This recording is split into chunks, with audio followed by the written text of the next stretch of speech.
Okay, so we'll start by setting a motivation, a positive motivation for our time. So we think about the content of the material being the Buddha's wisdom teachings,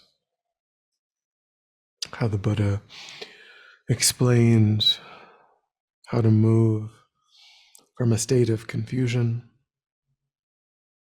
to a state of wisdom. So we can connect with that in our own lives, recognizing the value of cultivating greater and greater wisdom, being able to discern more clearly, and we can think that that is of benefit not only in our own lives, but to unlock our mind's potential for spiritual growth and development that results in complete flourishing of our potential, the state of enlightenment, realizing the nature of reality as the doorway into the state of enlightenment. So you can also think of increasing our wisdom in order to be of greater and greater benefit.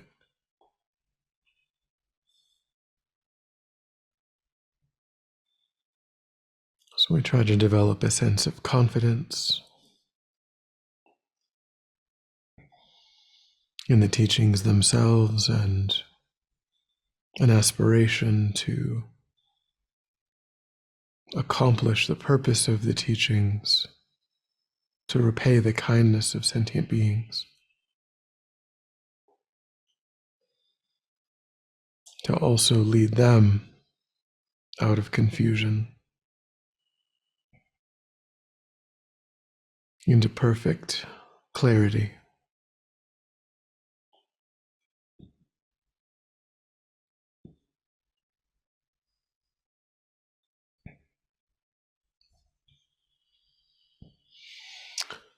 All right.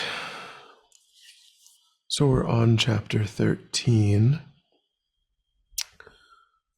now, which we just finished establishing kind of the ground rules of the 4-point analysis. It's called the 4-point analysis of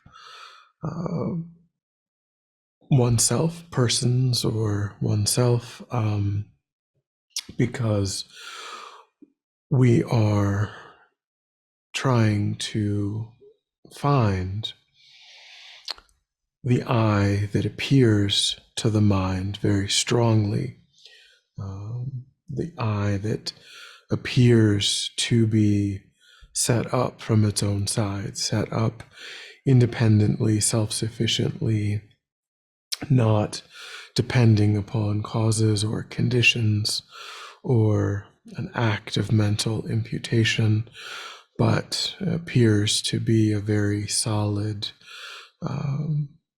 independently established ego identity that has the capacity to pull the strings of body and mind, something that we would regard as that which owns both the body and the mind. So the goal is to identify where this can be located. If this appearance to the mind, which we have validated in those times when we recollected embarrassment or fear or righteous indignation, these times when the I appears so strongly, we've validated subjectively that experience. And if that experience is therefore true, and not a hallucination, not something fabricated by the mind, then it ought to be pointable, findable, locatable.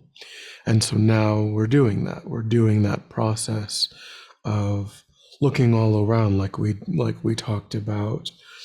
If you have a complete certainty that there's one room that you've lost your keys in, you know all of the places that that object can be, and all you have to do is search.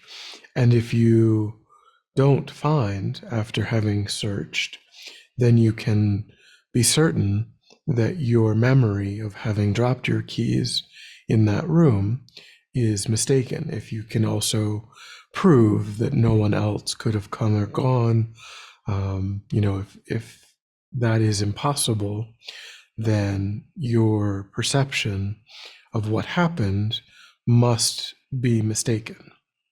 You can't conclude anything other than that.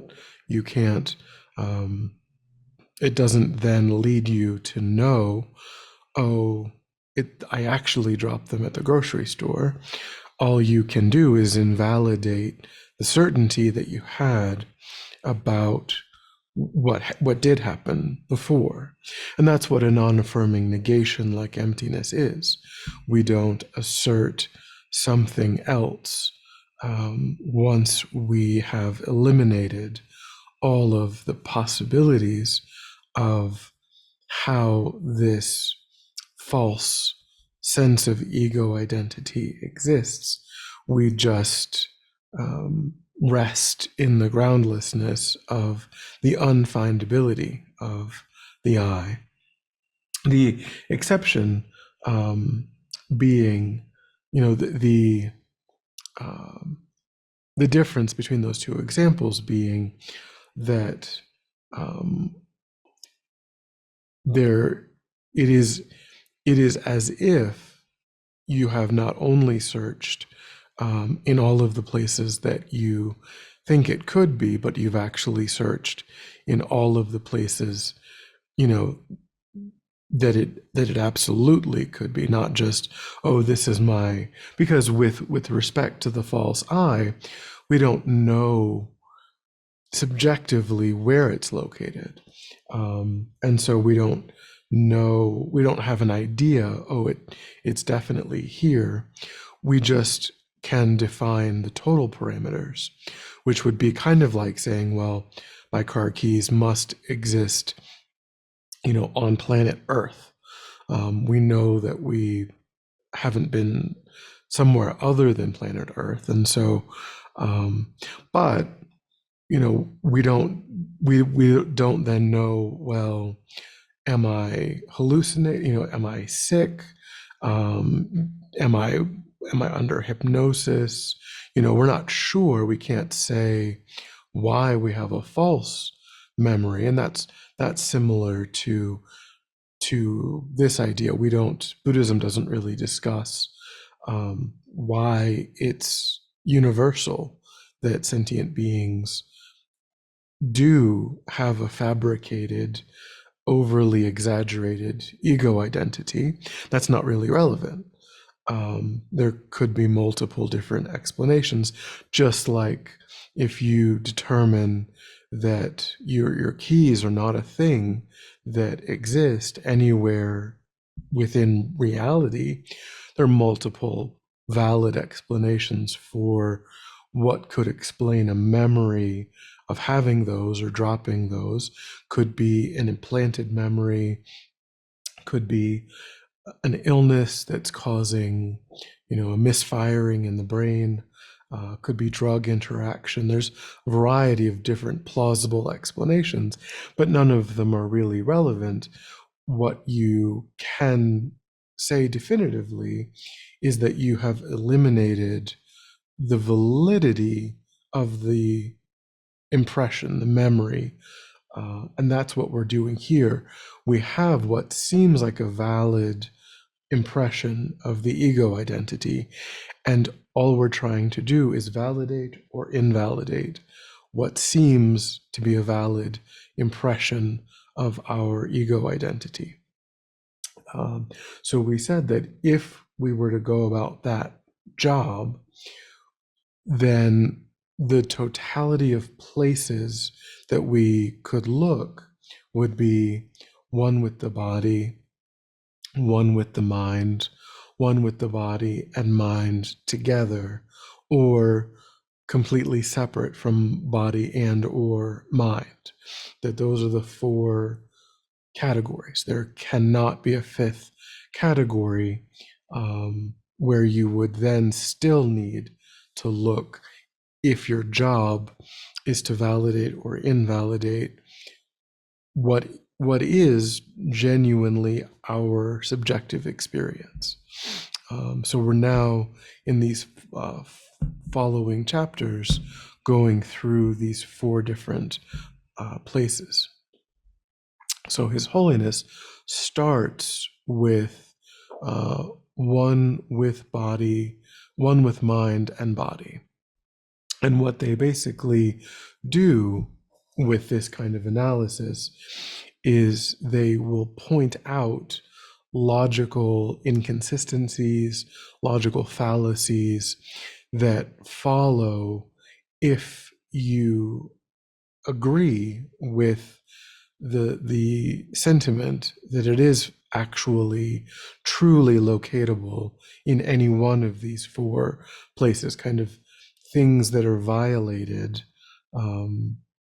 if that is something that we say, oh yes, I did find it in this place. By saying that, do you then violate other aspects of our experience, other aspects of what we hold to be true? So he says, if the I is established in and of itself, as it appears to our minds, and if it also is the same as body, as mind body, then I and mind body could not differ at all. They would have to be utterly and always the same. Phenomena that appear one way but exist another way are false. But it is impossible for what is truly established but to have a conflict between appearance and actual fact. What is true must appear the way it exists and must exist the way it appears. So he says, when it is taken that there is no self except the mind-body complex, then the mind-body complex itself would be the self. If so, your self is non-existent. If I and the mind-body complex are exactly the same, then it would be impossible to think of, quote, my body, quote, my head, quote, my mind, or surmise that my body is getting stronger. Also, if the self and mind body are one, then the mind and body no longer exist, and also the self would not exist. Because you have two things that seem separate, but you're saying that they are fully indistinguishable. And so you would have no reason to talk about one or the other, and it would be impossible to say that one, again, is this idea of the owner of the other. And also, so that's one. There's going to be a variety of lines of analysis that we use to get at why it's logically inconsistent, logically irrational, to identify a concretized, truly established, self-existent ego identity as residing in any one of these four places. So then the other problem is that mind and body are two things. There are physical aggregates, there are mental aggregates, they perform different functions. And so our ego identity would therefore also be fragmented.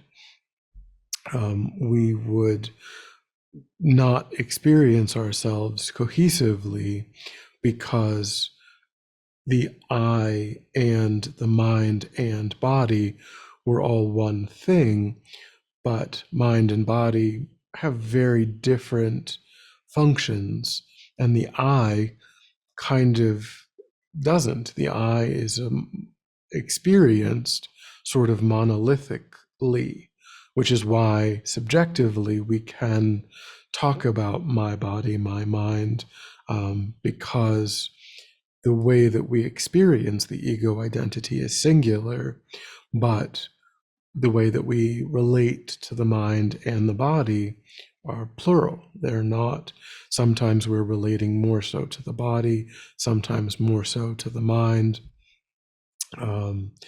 And so we can see a disconnect between this idea that mind and body as one thing, as a complex, can be utterly indivisible from the concept of the ego identity. Um, so, again, this is very precise, logical reasoning that we're trying to do to um, demonstrate to oneself that, yes, there is an appearance of a concretized ego identity, but I cannot pinpoint the cause of that, and therefore it has no findable cause.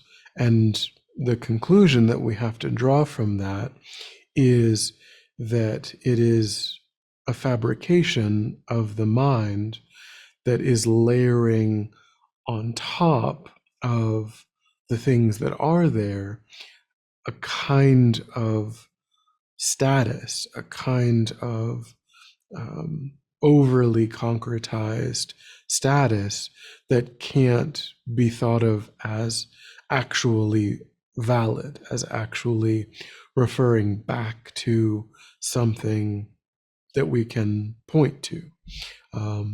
So then the conclusion ultimately that we draw is that I do appear to myself to exist that way, but it isn't possible that that's actually a logically valid statement. It is therefore something that I don't really need. I can see through that concretized ego identity because it doesn't actually have a referent. It is something that is ultimately unnecessary. I can accept that body and mind exist without a concretized ego identity on top of that. And if I do that, there are a lot of advantages. And if I don't do that, there are a lot of disadvantages. All of the afflicted states of mind arise due to holding ourselves in an overly concretized way. All of the virtues flow from relaxing our overly concretized way of holding ourselves. Um, so,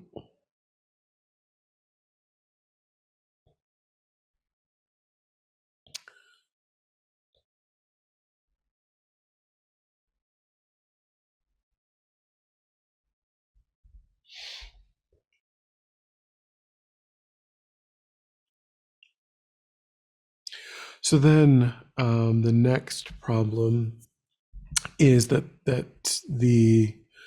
this idea, we've talked a little bit about how in order for something to be inherently existent, regardless of where it can be found, in order for it to exist in that concretized way, it cannot depend upon causes and conditions. But the body and mind we can observe that they are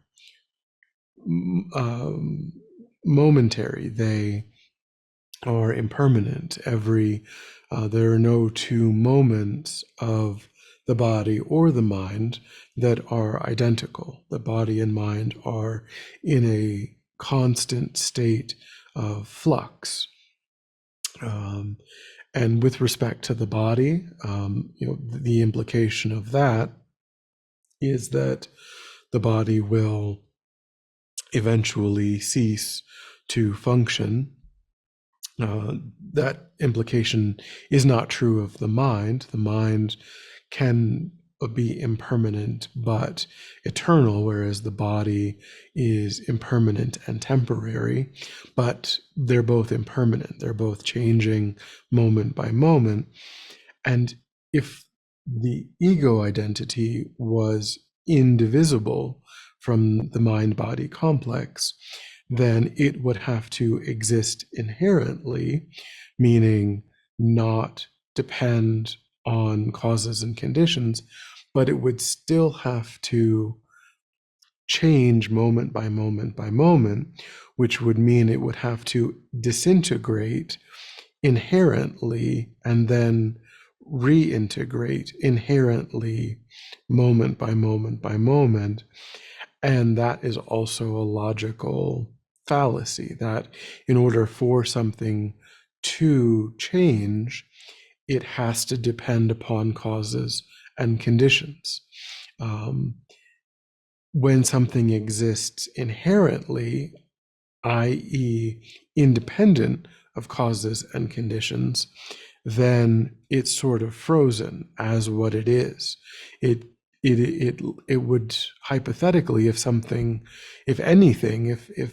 a thing could exist like that, it would not have the capacity for impermanence, because it doesn't depend upon anything for its existence. It is set up from its own side, under its own power, inherently, concretely, independently, and there are no causes and conditions that you can refer back to as being related to how it exists or why it exists.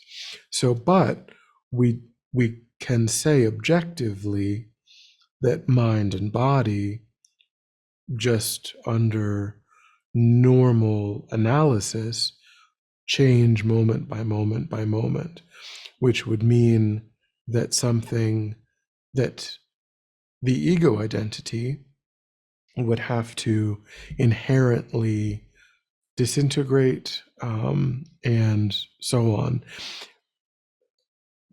and therefore would have to depend upon causes and conditions, and therefore can't be set up from its own side, can't exist inherently, must exist as a dependent arising. And that is how the I does exist. The Buddhism isn't denying that there is an ego identity. It's just denying that it exists in the way that it appears, that it exists inherently as though there are no causes or conditions that are responsible for its existence.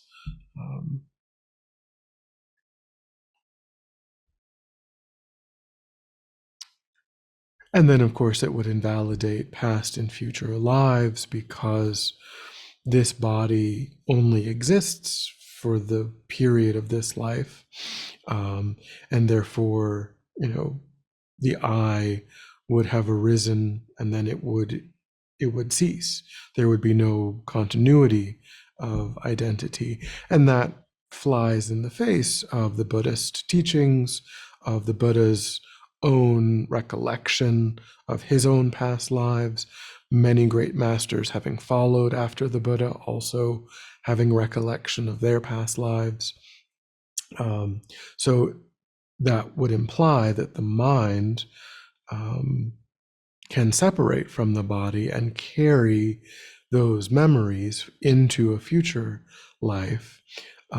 which invalidates the idea that mind and body together are synonymous with ego identity. Because then there could only be one given lifetime.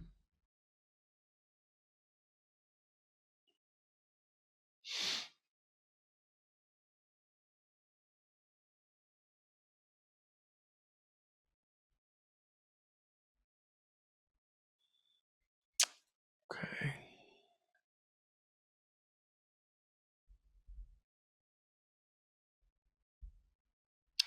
So those are some of the logical traps or problems that would arise if you were to state that, oh, I think that I can locate that, you know, sometimes it seems like this and sometimes it seems like that, so it must be this complex of mind and body.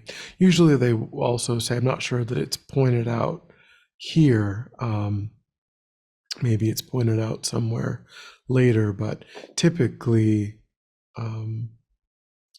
in some meditations on this, there's a different order to the contemplations, and they'll do body and then body and mind, and then separate from body and mind. And so one of the contemplations, if you kind of look at it through that progression, then by the time that you've gotten to body and mind, you have invalidated mind independently and body independently, and then you're left with two collections of things, both of which you've previously excluded. And now you're saying now if you get to body and mind, you get to this combination of two things, both of which you've already invalidated. So how could it be that not I and not I can come together and somehow magically now there is I? You're taking two collections of things that you know are not the I, and you're just joining them together, and now somehow magically you've said there is an I. That's a contemplation that you find in some places. I don't know that it's specifically going to be pointed out here, but I always liked that kind of way of thinking about it as well. Any questions about chapter 13 about body and mind as a complex? This is not as a complex, but where, because I find it quite convoluted in my head. Where is the, not where is the I? What is the best description of the I, of who I am? Yeah. Would you say sort of like, is there anywhere to go and read about that that's going to be relatively easily comprehended? That may be optimistic.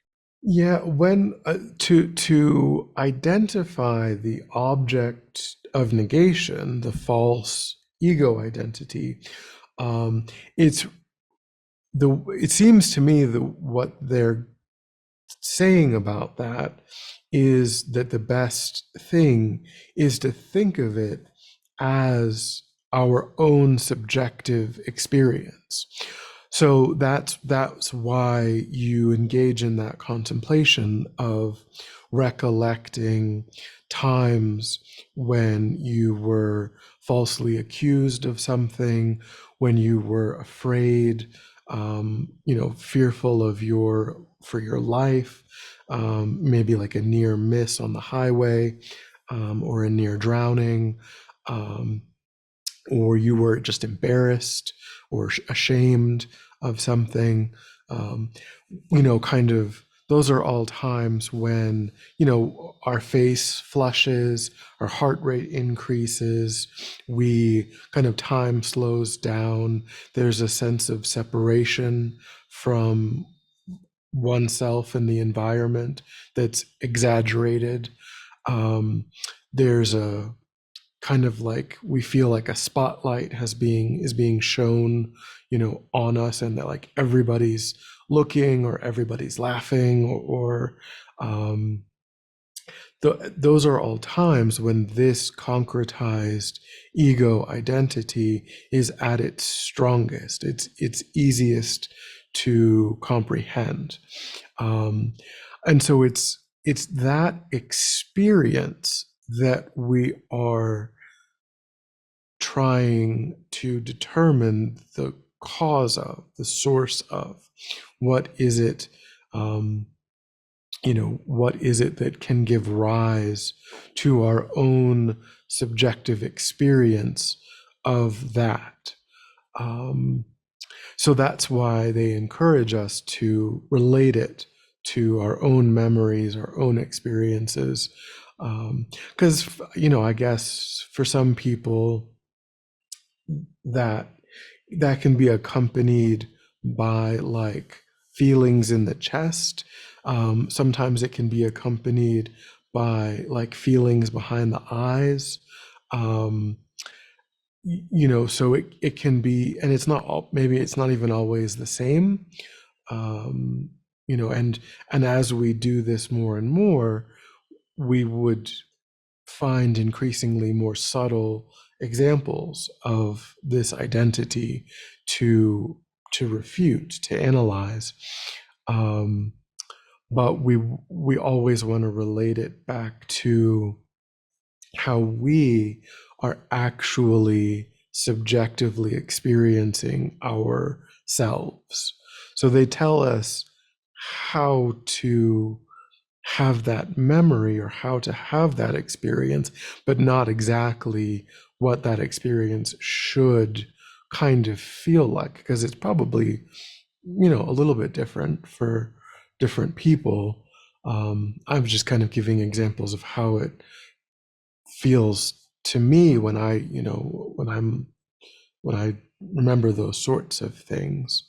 Um, but that is what the object to be refuted is like. It is that sense of, you know, when that person said, "Why did you steal, you know, $10 from my wallet?"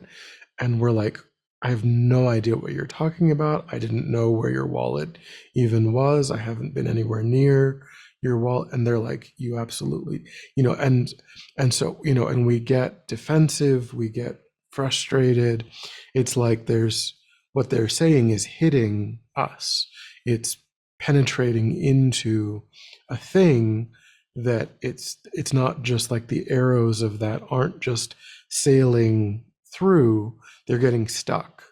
And what they're getting stuck in is our ego identity, our, you know, our need to not be perceived as someone who did do that, would do that, um, our desire not to experience any repercussions of, you know, we don't want to go to jail, we don't want to be yelled at, we don't want to, you know, all of those unpleasant experiences that we want to be separated from.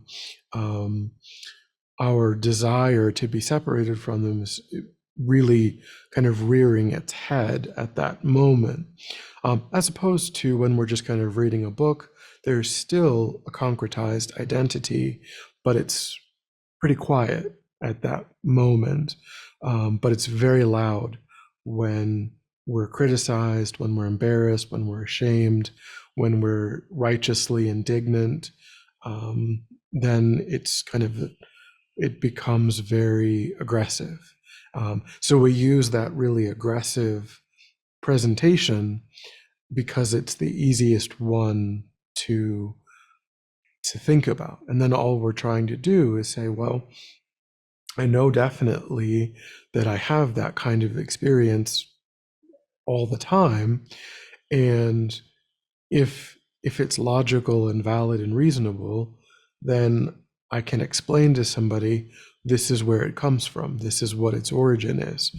Um, so now we're just trying to be able to do that, to say, okay, I have that experience because my ego identity is found in this place, and it is giving rise to this experience because that is what it does. Here is the file, that is responsible for it.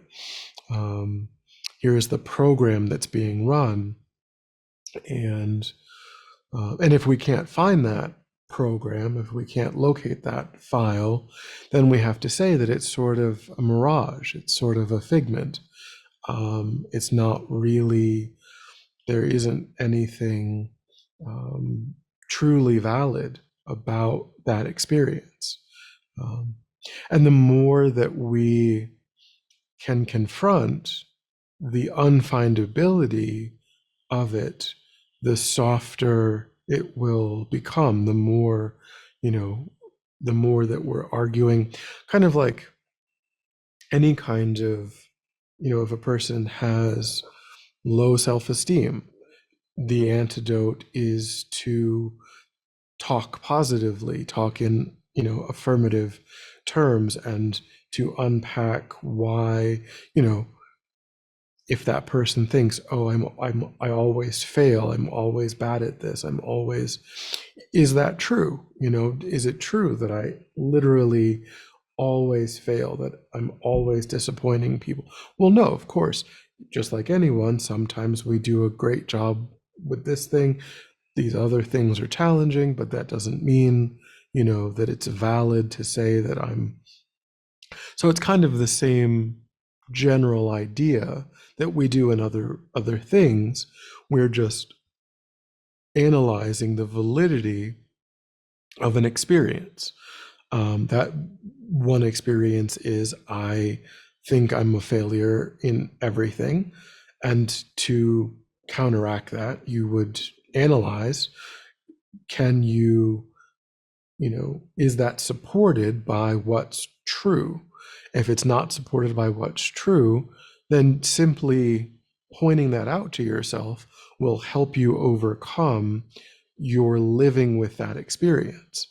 But here, the experience is, my ego identity is self-supporting and independent and self-generated. But the more moments that we can have where we clearly recognize that that can't be true, we weaken the force of that habit, that tendency, that way of relating to the body and mind. And then it's just, getting better at meditation, doing it more, engaging in purification, all of the kind of supportive other factors that are necessary. But it's just an undermining of a false experience that we're having, using what's true, using valid logic, valid reasoning, to argue against what is invalid, what is false. Um,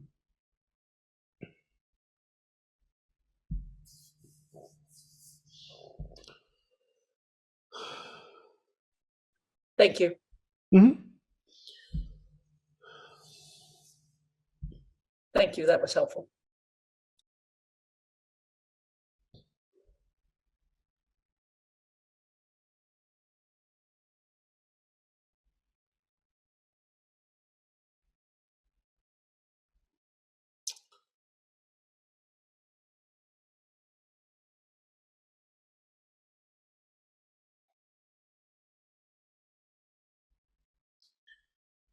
Okay.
Okay.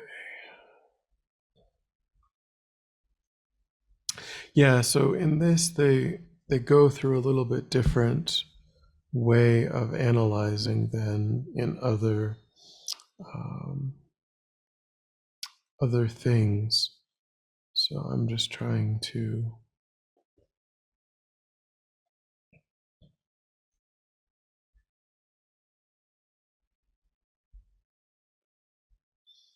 Yeah, so I'm just going to kind of summarize how I normally would do it because that's going to be easier for me. Okay, so we have these four locations. Um, if we start, we have started with body and mind together, and we've seen the logical fallacies of that. Um, then we might say, okay, well, it's in the body. Um, and then we have to look at, okay, well, if we say that, then for one, it's true that the body is not monolithic. The body has parts, and but our ego identity is monolithic. It is, if we're saying it is self-existent, if we're saying it is set up from its own side, then it can't have parts, because if we were to lose our right index finger, um, have we now lost a part of our identity? Are we now a different person? Um, or do we just adapt to that? And then we would say, I lost my finger.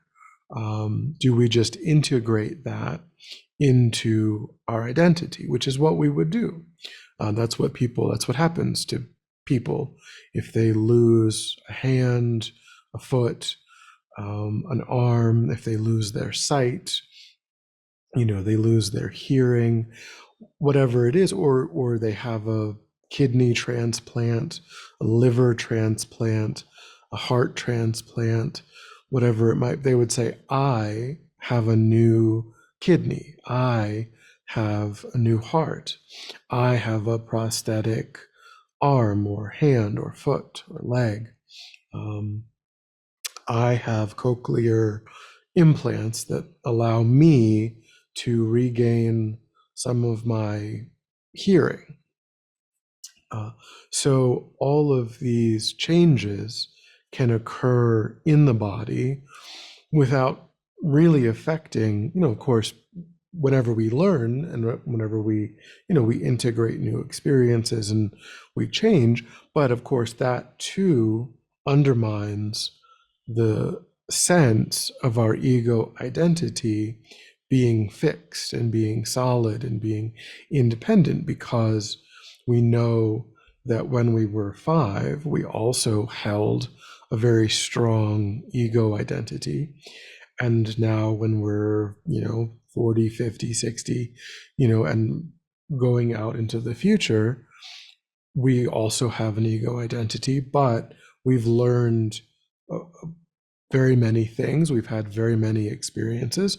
We've let go of certain tendencies, certain habits. We've gained new tendencies, new habits. And the ego identity, it papers over all of that in an ongoing way and assimilates all of it into, oh, now I know how to play the piano. Previously I didn't, but now I know how to play the piano.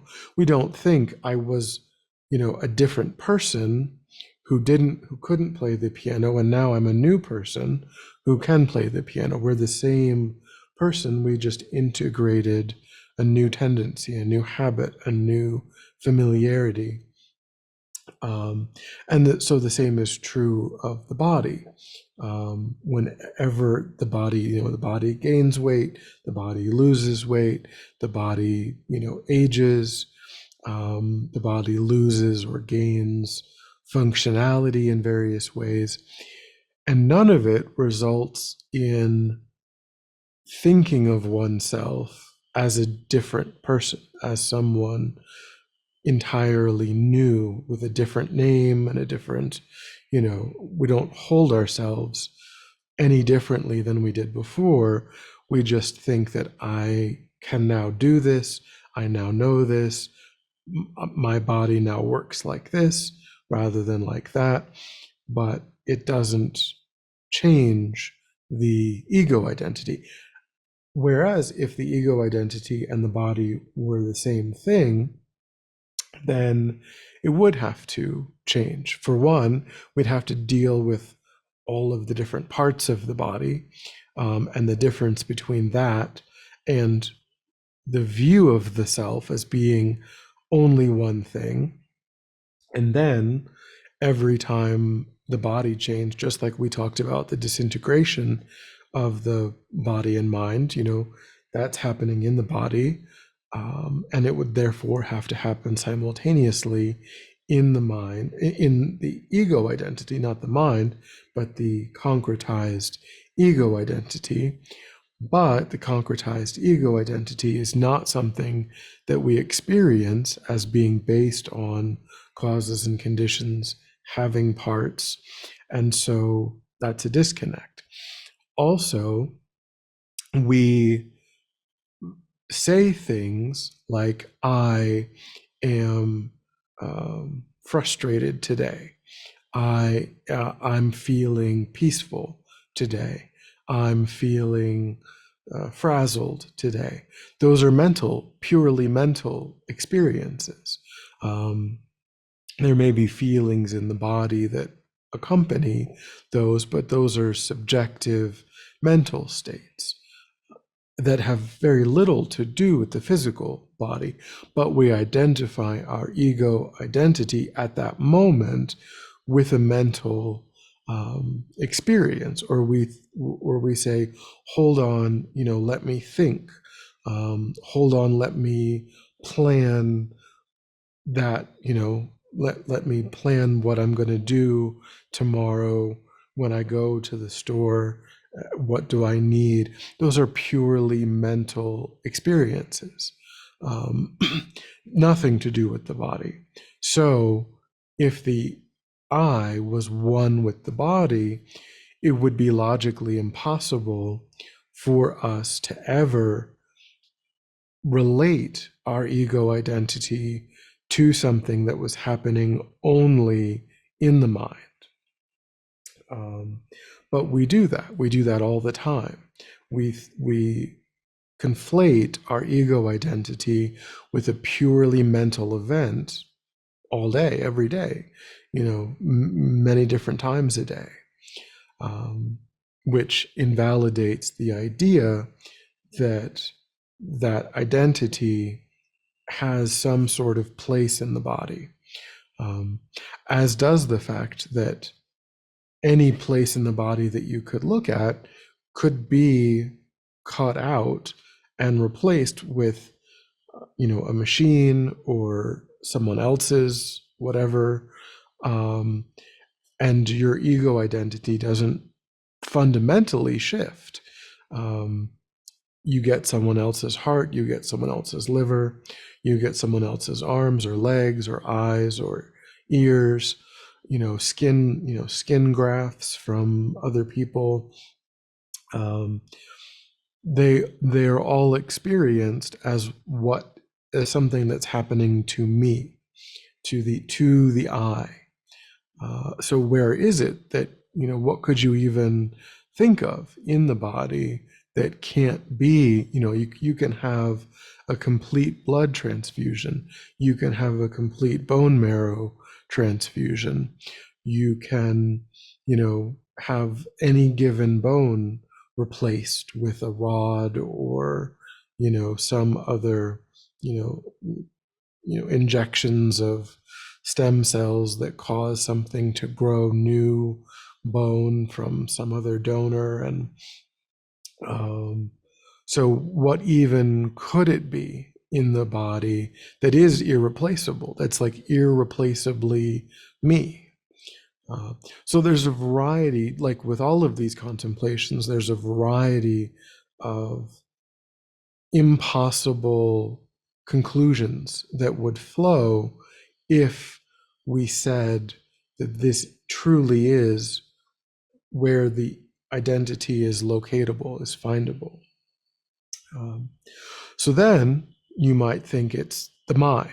If you go all throughout the body and you think about all of those logical consequences of finding it in the body, even though, like I say, when we do get angry, it is the body that where the adrenaline is released, and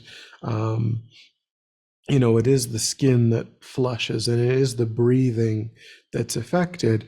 So there's evidence there in our subjective experience. There's evidence for identifying, and when we're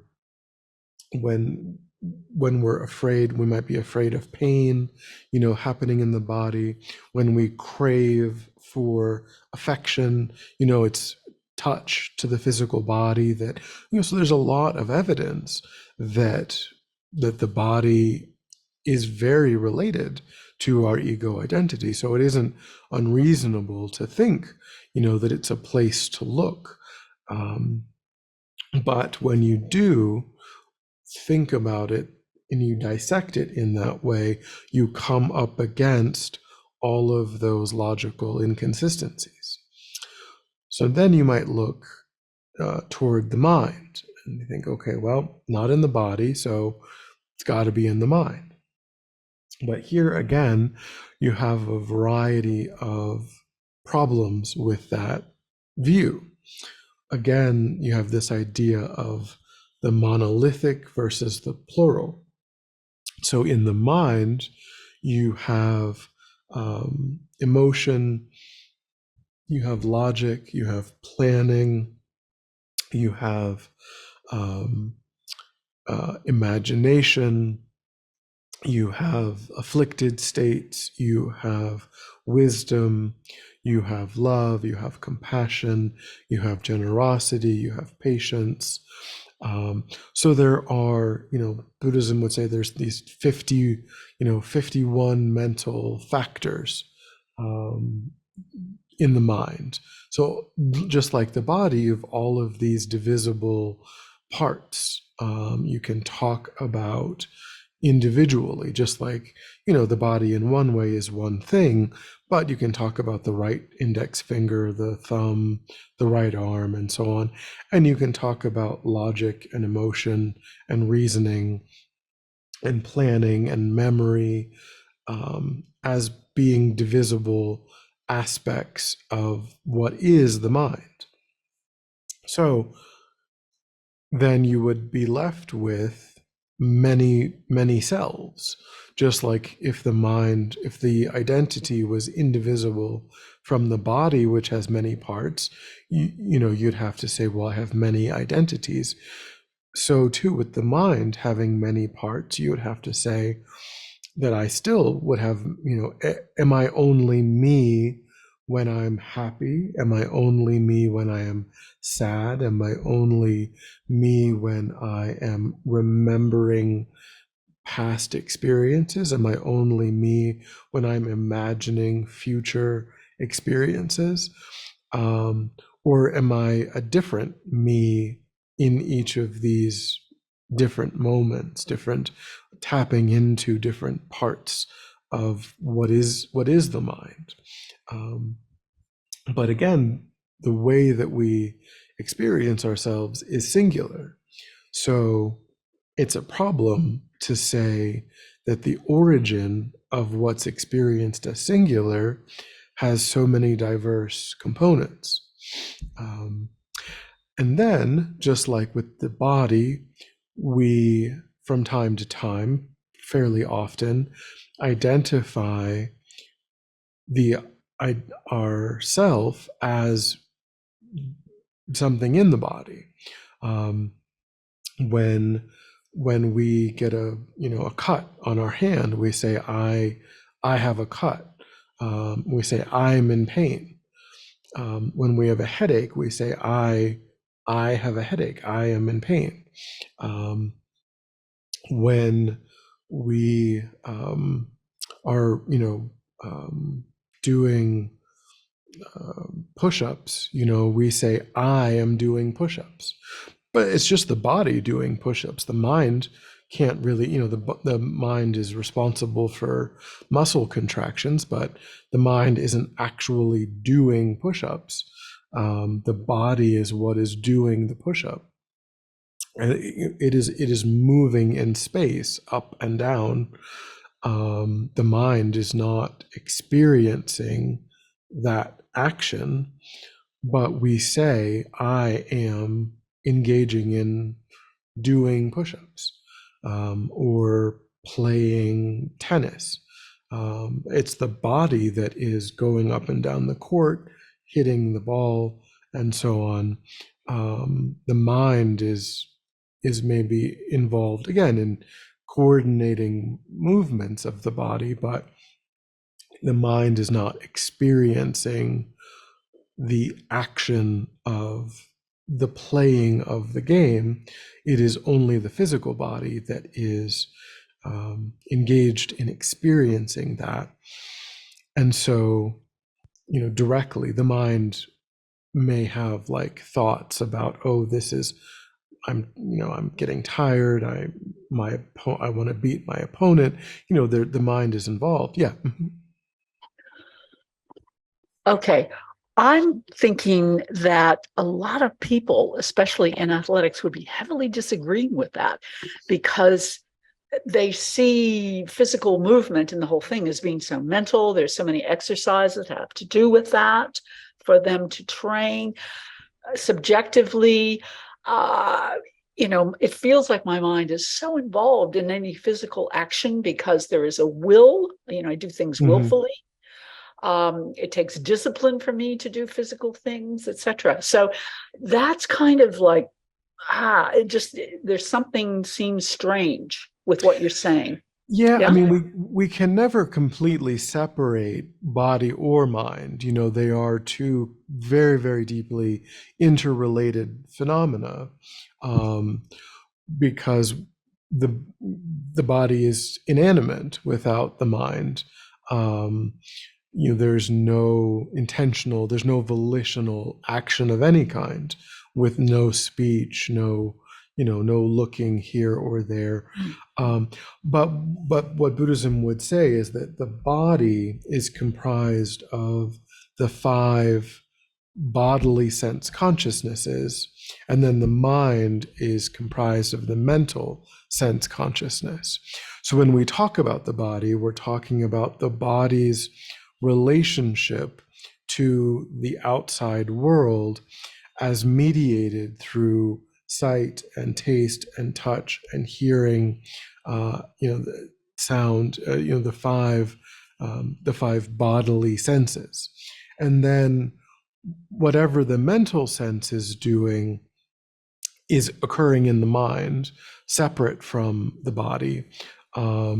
So the there's sort of two simultaneous processes that are happening when, certainly the mind is creating volitional action and so on, but the experience of sight and sound and taste and touch, tactile, all of that is, from the Buddhist perspective, happening in the body, not happening in the mind. When it when those when that data reaches the mind, then the mind reacts to it and does things based on that data. But the data itself, the bare smell, the bare touch, the bare sound, the bare taste, just the immediate sense data, that's what's occurring purely in the body. So there's certainly an interplay between the two. That's a question I do have, is how is that interaction interplay seen? Yeah. I mean, I know it's addressed, but if you could just talk a little bit about that at some point. Thank you. Yeah. I mean, certainly, it's certainly two simultaneous processes that are always kind of both happening. Um, in a way, it kind of depends on like what the mind has learned, what the mind, if something is brand for a baby, experiences are brand new. So they don't, they haven't learned, oh, I don't like this. They can't anticipate, what's about to happen in the same way. Maybe they are seeing the ocean for the first time. So it kind of depends on a person's karmic history in terms of how they can relate to what's happening in their senses. Because so much of how we react to the sensory data is informed by what we have experienced before and what we know and what we like and what we don't like and what that sort of thing. So really depends on exactly what is happening, but the mind's role is to essentially make judgments about sensory data. And from the Buddhist perspective, the most important role that it has is in categorizing things as pleasant, unpleasant, or neutral. That's, they don't really talk so much about the mind body connection in terms of like movement and that sort of thing. But mainly they talk about when sensory data is coming in, the mind categorizes it as pleasant, unpleasant, or neutral, um, and then wants to never be separated from what is pleasant, wants to always be separated from what is unpleasant, and isn't really interested in investigating or understanding anything that it feels kind of neutral about. So it kind of develops an apathy or an ignorance toward all of that kind of background data, and is primarily concerned about, do I like this? Do I not like this? And if I do like this, how do I get more of it? If I don't like this, how do I never be associated with it ever again? That kind of pushing and pulling is what drives all of our actions from the Buddhist perspective. Um, and then, of course, there's attention into, so then there's like the omnipresent mental factors of what are we paying attention to, what motivations are we developing in relation to what we're choosing to pay attention to, um, what is recollection occurring, recollection of what, right? Is it recollection of something that happened that is informing how we should respond to what's happening?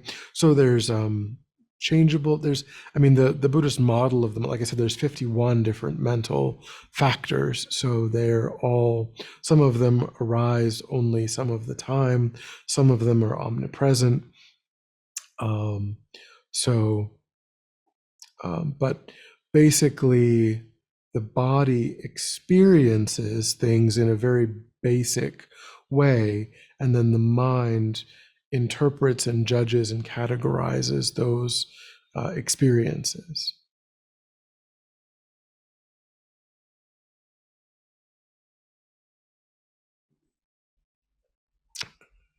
Uh, okay.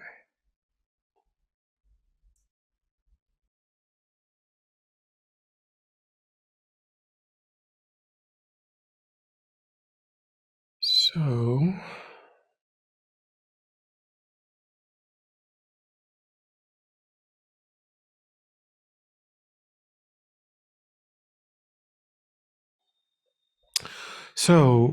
so now we've looked at um, body and mind.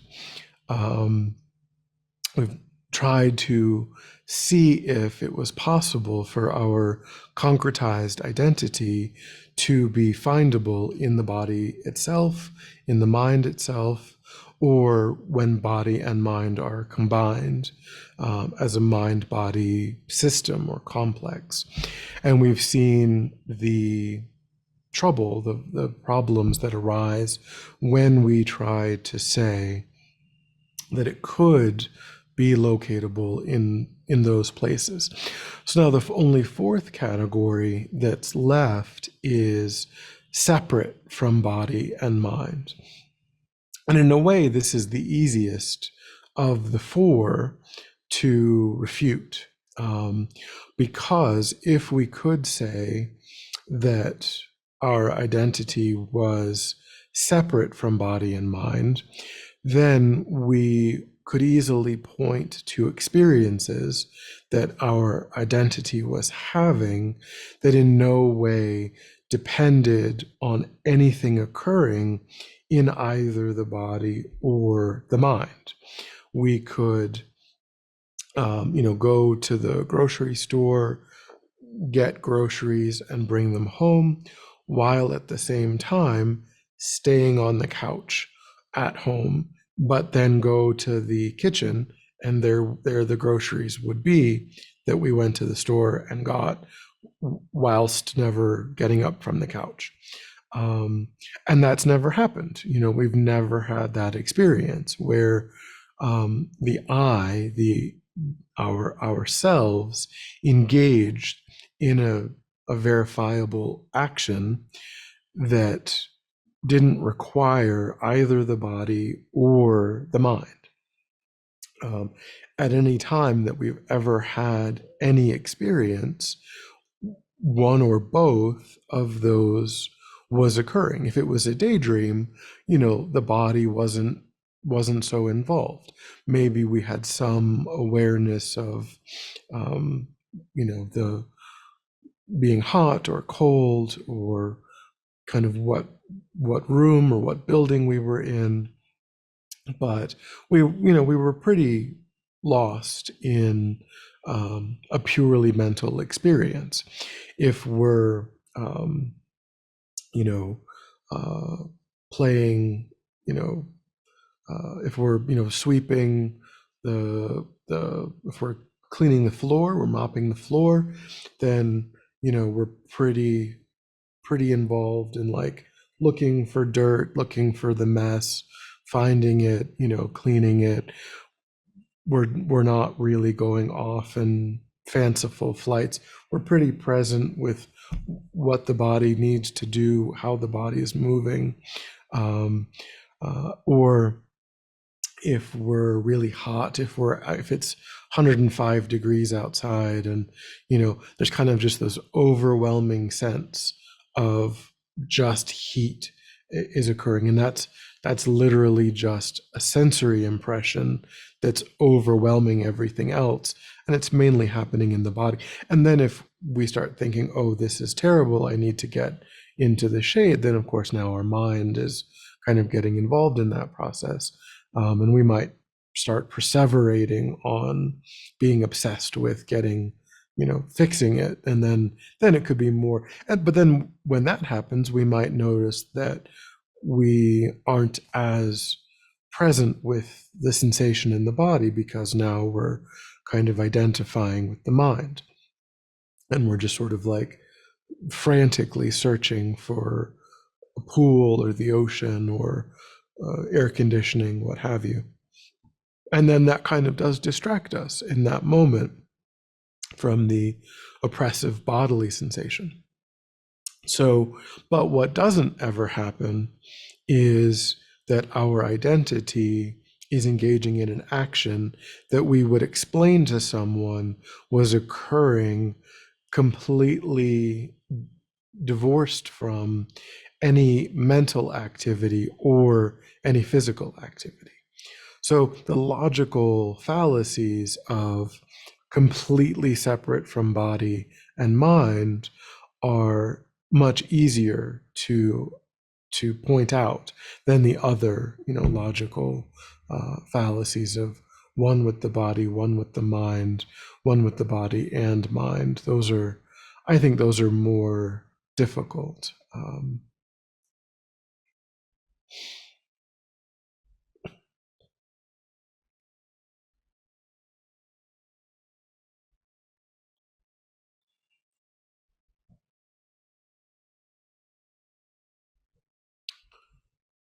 Okay.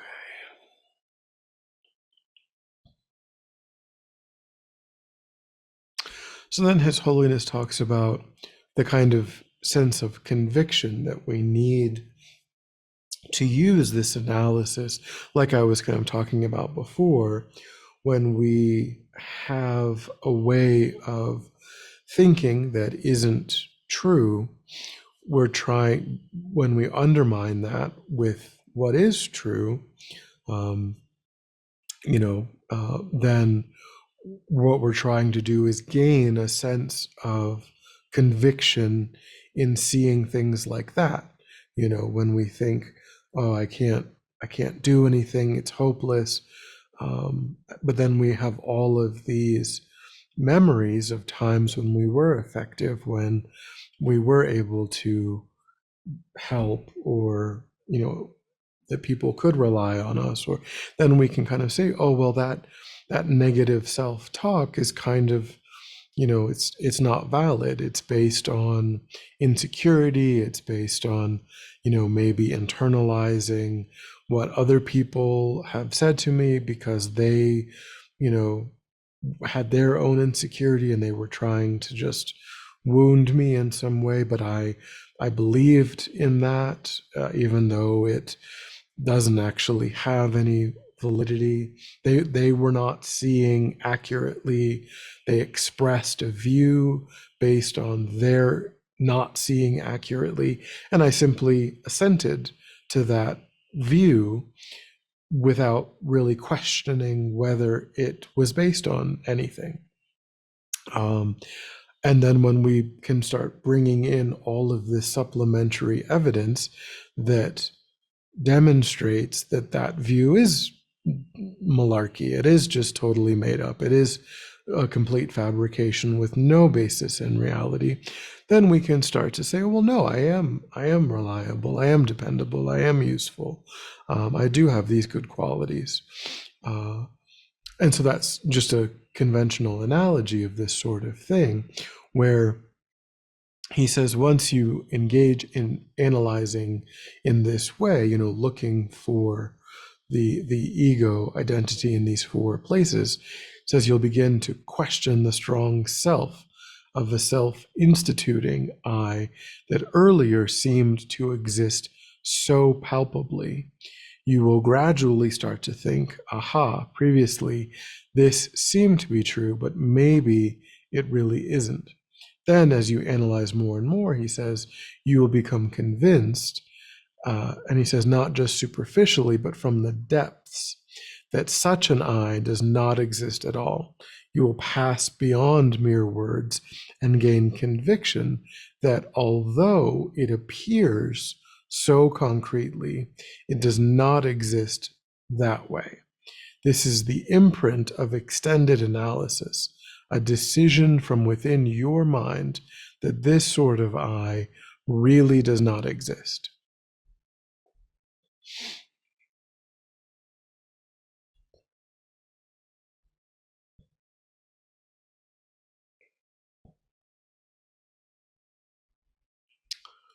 Okay. Any thoughts or questions?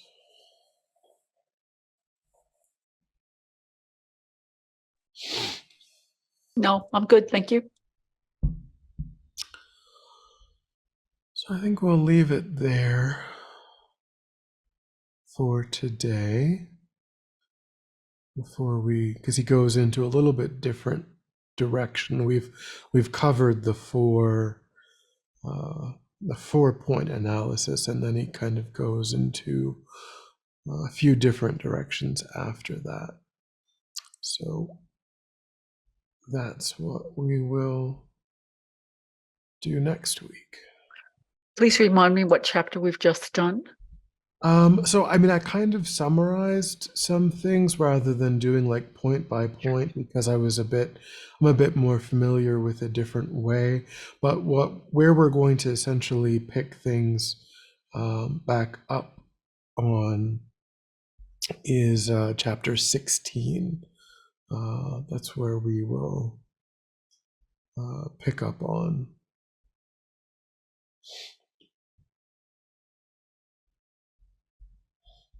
next week.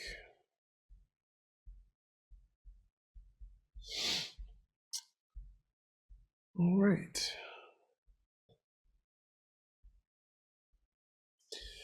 Anything else that would be helpful?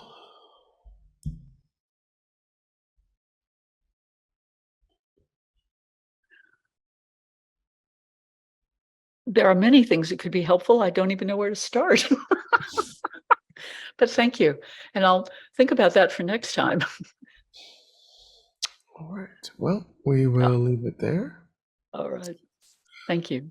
So we'll just dedicate briefly. So we'll recollect our motivation and think that having listened and participated, we've actualized that motivation, which has created positive energy in the mind, and we just strongly visualize all of the vast and beneficial ways that we want that positive energy to ripen. So just on your own, engage in that contemplation, offering the fruit of your practice to countless sentient beings and visualizing that it ripens in incredibly vast and beneficial ways.